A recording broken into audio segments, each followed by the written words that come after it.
बरं झालं तुम्ही भेटलात। आख्यानानंतर आपली भेटच झाली नाही। हो, मी अण्णा बोलवायला गेले होते। तुम्ही रागात दिसता आहात, काय झालं? काय सांगणार देवी, मी ठरवलं आहे आता काय तो सोक्षमोक्ष लावायचाच। कशाचा? तुम्ही काय म्हणता आहात? मला ती बानू गडाच्या पायथ्याशी नको आहे,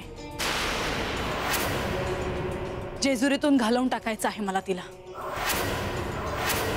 परंतु ते कसं शक्य आहे? का शक्य नाही? कोण आहे कोणती? यांना असं सांगितल्यावर हे देखील असंच म्हणाले की हे शक्य नाही। या माणसासाठी काही अशक्य नाहीये देवी। शांत व्हा म्हाळसा। नाही, अंगाची लहीलही होते आहे माझ्या। प्रत्येक दिवशी तोच विषय, इच्छा नसतानाही तिचं नाव माझ्या समोर येतं। संपून टाकायचा हा विषय मला। परंतु असं अचानक? अचानक नाही, ज्या क्षणी मला असं कळलं की यांच्या आयुष्यात दुसरी स्त्री आली आहे, त्या क्षणापासून आतापर्यंत सगळं सहन करत आले आहे मी। माझं आयुष्य असंच संपून जाईल। माझ्या सुखाचा जर कोणी विचारच करत नसेल तर मलाच काहीतरी करावं लागेल देवी। मी काही चुकीचा विचार करते आहे का? हे बरोबर का चूक ह्या पलीकडे गेलं आहे आता। आणि एक वेळ तुम्ही बानूला जेजुरीतून बाहेर काढालही, परंतु श्री खंडेरायांना तुम्ही तिच्यापासून दूर कसं ठेवणार आहात?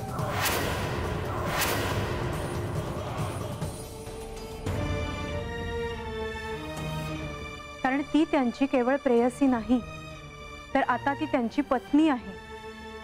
आणि श्री खंडेराय तिला असं सोडून देतील का, ह्याचा देखील विचार करावा। त्याचाही मी विचार करेन।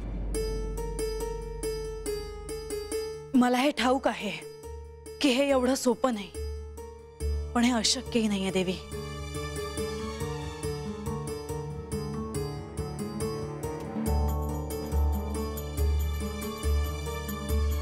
मी येऊ? देवी,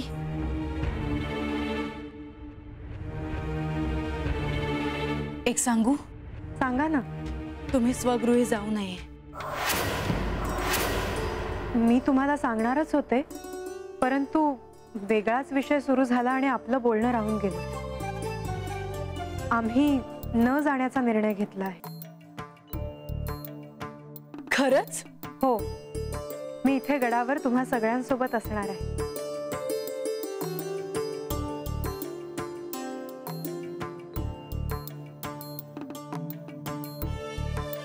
आता तुम्ही माझ्या सोबतच असाल ना देवी? बानूला जेजुरी बाहेर काढण्यासाठी तुम्ही मला सहाय्य करावे। मला बानूला जेजुरीच्या बाहेर काढायचे आहे, त्यात तुम्ही मला सहाय्य करावे। मी तुम्हाला काय सहाय्य करणार ते मला ठाऊक नाही, परंतु आपण विचार करूया। येते मी।